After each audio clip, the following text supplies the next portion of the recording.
Handcuffed, shackled, and wearing a prison jumpsuit, Ray Lewis quietly hung his head during his court appearance this morning. It took only 5 minutes for a judge to formally charge him with 2 counts of murder and deny him bail. After the hearing, his lawyer asked Lewis's friends and fans to support him. The all-pro linebacker, he insisted, is not a killer. I'm saying that Ray was at the scene where the crime took place, and he had nothing to do with these murders. And it's my opinion that once all the witnesses have been spoken with, that the evidence will set forth that he had nothing to do with these heinous crimes. It was a vicious crime early Monday morning after a Super Bowl party in Atlanta. 2 men, police say, were attacked by 5 or 6 men and killed. Some type of argument apparently provoked the crime. Lewis, police say, sped off in a limo with Maryland tags. This is where the 2 men were killed after the Super Bowl, on a street in an affluent community of Atlanta known as Buckhead. According to information that we have obtained, police charged Ray Lewis based on statements from a witness who saw the whole incident. Our sources tell us this witness knows Ray Lewis by name and has known him for at least a year. It's a pending investigation of cases, and I can't give you any information. Prosecutors in Atlanta refuse to discuss the case, but sources tell us the case implicates not only Lewis, but others. Lewis, investigators believe, participated in the assault by punching, beating, and stabbing the victims. Lewis will next have a court hearing later this month. For now, he's locked away in an Atlanta jail. New details tonight raise more questions than answers about the murder charges against Ray Lewis. In the affidavit filed against him, a witness described as an acquaintance implicates him in the deadly assault against the 2 men. The affidavit claims the victims were beaten, punched, and stabbed. Today, the medical examiner in Atlanta listed the cause of death as stab wounds. He said those wounds were not excessive, but well-directed, as if the attackers knew what they were doing. He also said there were some bruises on one of the victims, but described them as very minor. Those findings seem to challenge earlier accounts of a drawn-out fight after the Super Bowl party early Monday morning. And at least 2 witnesses, we have learned, may claim that Lewis had nothing to do with the stabbing. Police released their initial report today. In it, they list the murder weapon as a knife. Inside the limo, which was used by Lewis, we have learned police found several knives, which are now being tested for evidence. Lewis remains held without bond. The focus of this case is turning to a grand jury. Yesterday, we have learned the limo driver testified before the grand jury. One source told us an indictment could come sooner rather than later. The search of Ray Lewis's Owings Mills house lasted about 3 hours in the dead of night, carried out by Atlanta homicide detectives and a backup of Baltimore County detectives. We have now learned they were looking for a long list of possible evidence, documents, and information. Included were cell phone records, paperwork related to the rental of a limousine, and the names, addresses, and phone numbers of other people. We have also learned police thought they might find videotapes related to possible known associates of Ray Lewis. Something else they expected to find, folding knives, and awards, plaques, and other souvenirs from Super Bowl week in Atlanta. Finally, we've learned police were also looking for any clothing that might have blood on it. Since there's no indication Ray Lewis came home before his arrest in Atlanta last week, the search warrant on his house suggests police might believe someone else has been to the house. It is not clear exactly what police found in the house. We do know they hauled away what appeared to be a box of documents and a computer. Our source tells us the key witness provides crucial details about what happened before, during, and after the double stabbings in Atlanta. We'll start with the Cobalt Lounge, the nightclub where Ray Lewis partied after the Super Bowl. The witness says 3 men, including Lewis, and 3 women went into the club. Later, as the club closed, the entourage had grown. 6 men, including Lewis, and 6 women left the club. It was a short time later when the 2 men from Georgia were stabbed, apparently during some sort of altercation. According to our source, the key witness has now identified 2 people through pictures shown to him by Atlanta detectives as the suspects who actually did the stabbing. Neither of the people he's identified, our source says, is Ray Lewis. The witness, we're told, does not know the exact names of the 2 killers, only their nicknames. He is familiar with them, the source says, not only because they were with Lewis on the night of the crime, but also because the witness has seen the 2 people at Lewis's Owings Mills house at different times in the past. That information may explain why, as we reported yesterday, Atlanta police thought they might find evidence related to the crime inside Lewis's house during the search there yesterday morning. The witness reports that after the stabbings in Atlanta, as many as 12 people jumped into Lewis's limousine, including the two killers. Those two, the witness says, directed the limo driver, and while sitting directly behind him, talked about the killings, even bragged about it. Lewis, our source says, may not have heard that conversation because he was sitting much further in the back. As for Lewis's role in any part of the crime, the source says the key witness saw Lewis take a swing at somebody, but that happened some distance from where the stabbings occurred. We have also learned tonight new details about those knives that were apparently found in the limo and the receipts for their purchase that were found in Lewis's Atlanta hotel room.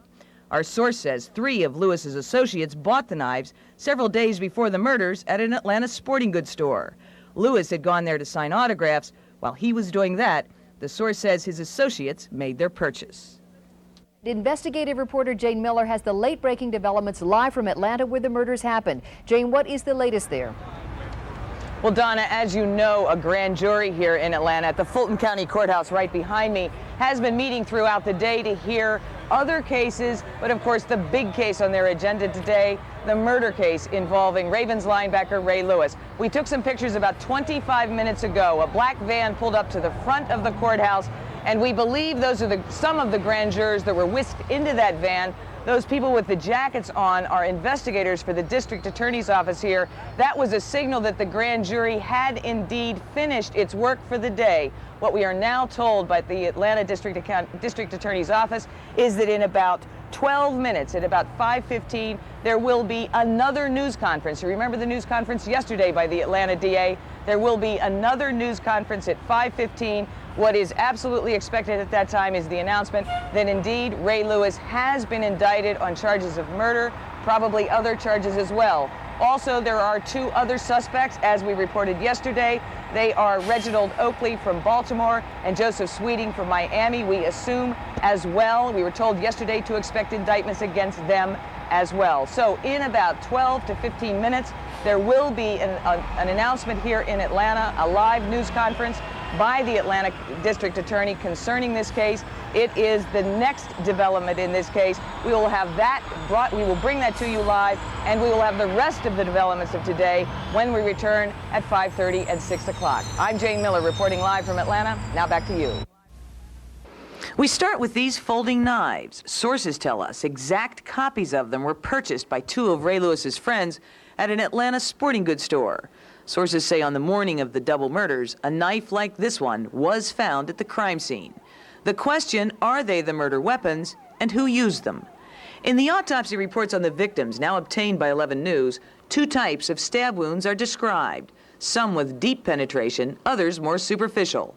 That seems to suggest 2 knives were used, one bigger, one smaller. The autopsy spells out what we reported last week, the lack of medical evidence that the 2 victims were seriously beaten. The coroner found no signs of bruises or abrasions on Richard Lawler.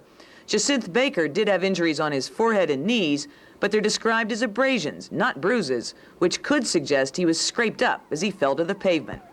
The autopsy also details what the 2 victims were wearing and what they had with them. One was in jeans and work boots. That raises the question, were they ever inside the Cobalt Lounge, where the crowd on Super Bowl night was very well dressed? In the pants pocket of one victim, the coroner found small plastic bags containing what appeared to be marijuana. We've also learned tonight a crucial piece of evidence in this case could be the gun that was used to fire at Ray Lewis's limo as it sped away. Little has been said about that element of the Atlanta case, but one source familiar with the investigation tells us the trail of who handled the gun, who fired it, and why could be critical clues. At 1:55 p.m. today, Ray Lewis was released on bond from the Fulton County Jail. Through a crush of reporters and cameras, Ray Lewis leaves jail, but not his legal troubles behind. Good evening, everyone. I'm Rod Daniels. And I'm Marianne Bannister. Here's what's happening tonight at 6. It's our big story, one you saw first on 11 moments after it happened. Ray Lewis is out of jail tonight, but by no means out of legal trouble. 11 News has live team coverage. We begin in Atlanta with 11 investigative reporter Jane Miller. Now, Jane, it was quite a scene out there today, pretty much what you would expect. Well, Marianne, it was a scene with an intense glare of publicity, even for an NFL star who is accustomed to attention. It was also a very busy day at the Fulton County Jail. Just as Ray Lewis checked out, the third suspect in this case, one of his associates from Baltimore, checked in. How do you feel, Ray?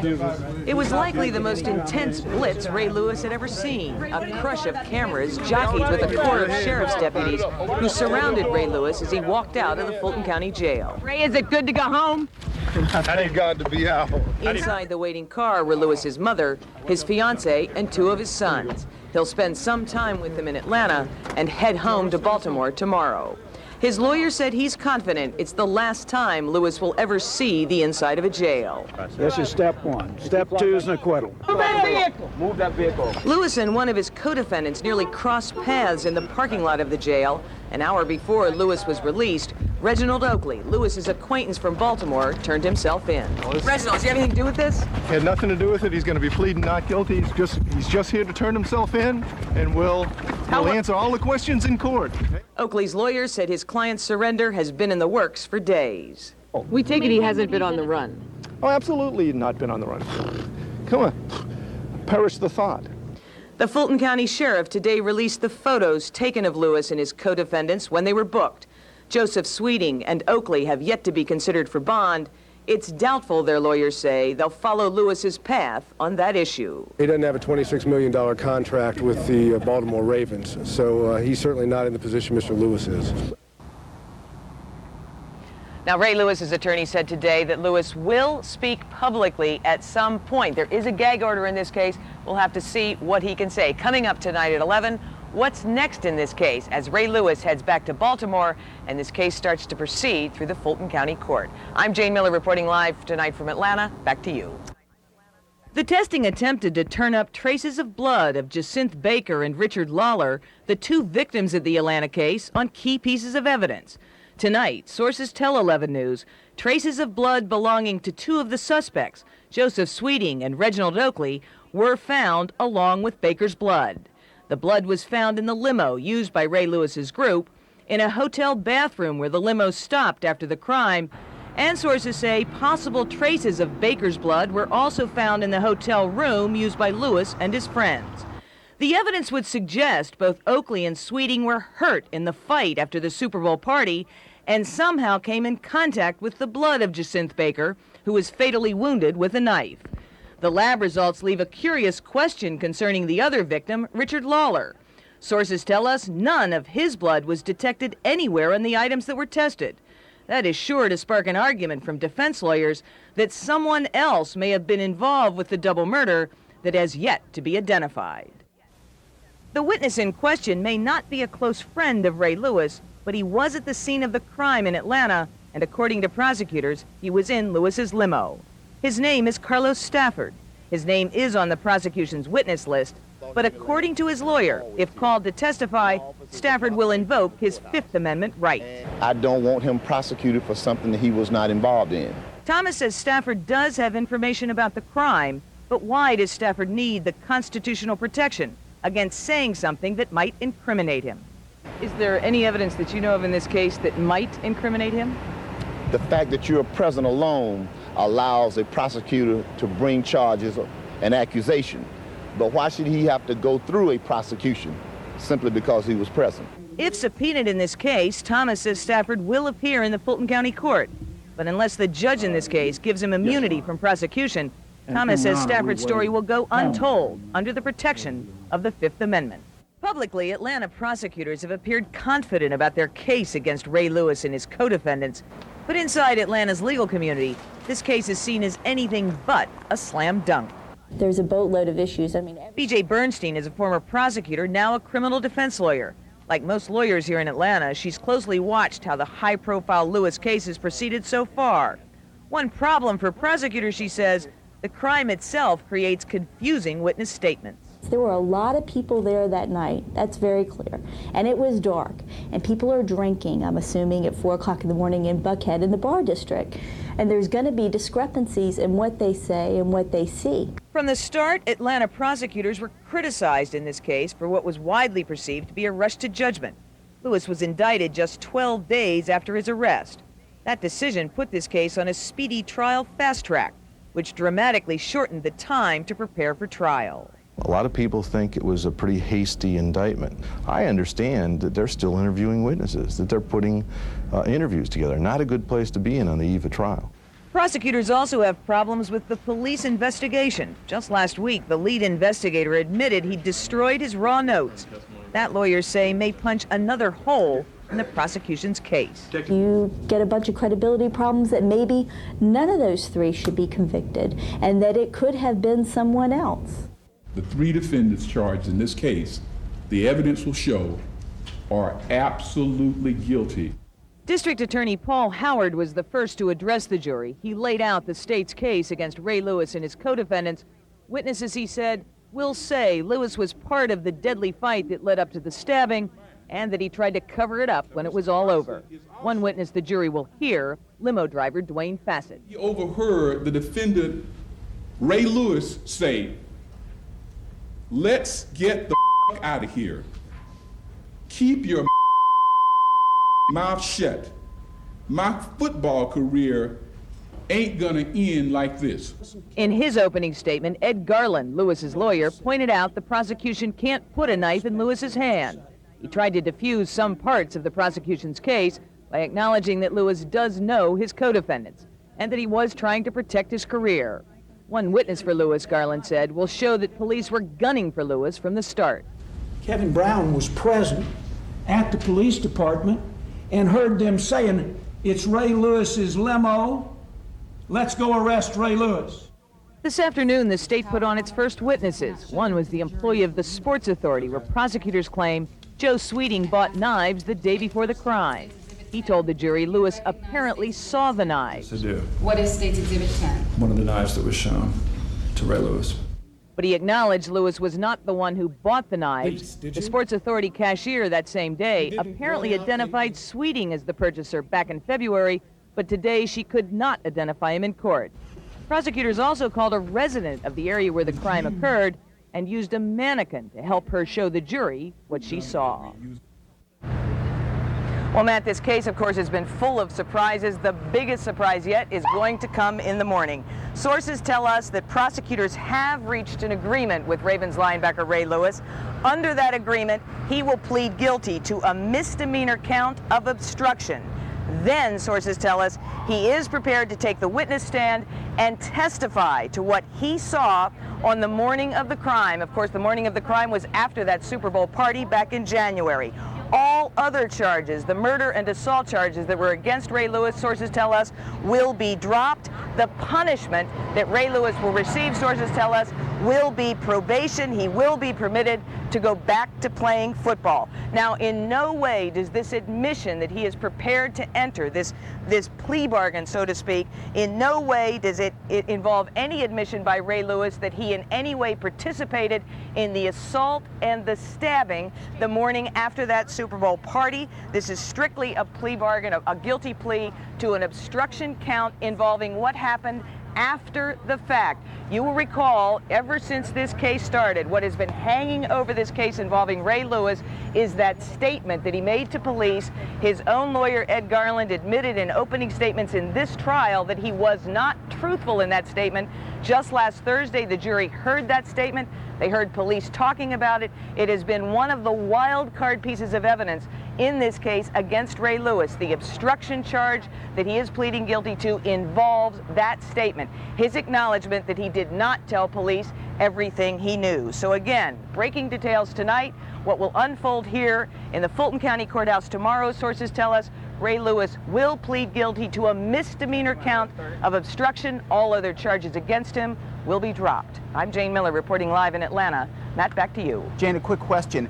Why do you think Lewis and his attorneys have agreed to the plea bargain? Clearly the case against Lewis was not that strong. Clearly, the case involving any evidence that he participated in the assault and in the stabbing was very weak. There was only one witness in this case that took the stand, and that was an admitted con man who testified. He told the jury he saw Ray Lewis kicking someone. That was the only real piece of evidence offered that Ray Lewis was an active participant in the assault and in the stabbing. But again, that statement that he made to police the day he was arrested, some 10, 12 hours after, or 6 to 8 hours after the crime, has hung very heavily over this case. And what we are told by sources here is that what Ray Lewis's attorneys decided is when prosecutors came to them with this offer to plead guilty to this one misdemeanor count, it was a sure way for him to be able to return to his football career and not take any chances with how a jury might interpret his behavior after the crime and his behavior in which he did not tell police everything he knew. Ray Lewis's voice broke as he described his concern about his career after the deadly fight in Atlanta. He was, he says, trying to figure out exactly what had happened. He was talking to Reggie Oakley. I said, man, what the hell you was doing? He was like, nothing. He said, I was just beating him. I said, man, you had to be doing something. I said, man, y'all need to cut this shit out. I said, you know what? I said, dog, this all on me now. I said, man, my career is finna end because of y'all tripping. You know what I'm saying? I said, I tried to stop this fight 3 or 4 damn times, and y'all kept going. It was a dramatic day. Lewis provided the most detailed testimony of any witness about the fight that he says involved his friends and 5 or 6 other men. The real trouble, he says, started when Jacinth Baker hit Oakley with a bottle. Once he hit over the head, in all honesty, all hell broke loose from that point. Lewis said he saw Oakley and Baker punching each other. Then he used a dummy to demonstrate what he saw and named limo passenger Carlos Stafford as another participant. And Carlos was running up from the direction of the limo. And as he got up to the limo, you know, Oakley was hitting him across the chest like this.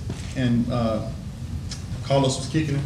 Joe Sweeting, Lewis says, ran to help Oakley, but 2 men started dragging him. Sweeting himself took part in that demonstration. I had him like this. Drag him around the tree. Lewis says he saw Sweeting throwing punches. It's what Sweeting may have said and showed Lewis later, after the crime, that might be most damaging. He had the knife like in his hand like this. The blade wasn't out or anything like that, but he had the knife like this. And I said, damn, man, what happened? He said, Lulu, every time they hit me, I hit them. It's the first time anyone's put a knife in Sweeting's hand, though Lewis admits he didn't see anyone with a knife during the fight. Under cross-examination, Oakley and Sweeting's lawyers used Lewis's testimony to bolster their claims of possible self-defense. Lewis admitted before the jury he had lied to police, and he got the chance, ironically in response to a question from the same man who had put him on trial for murder, to proclaim his innocence. Now, during this time, did you take part in this incident? Never.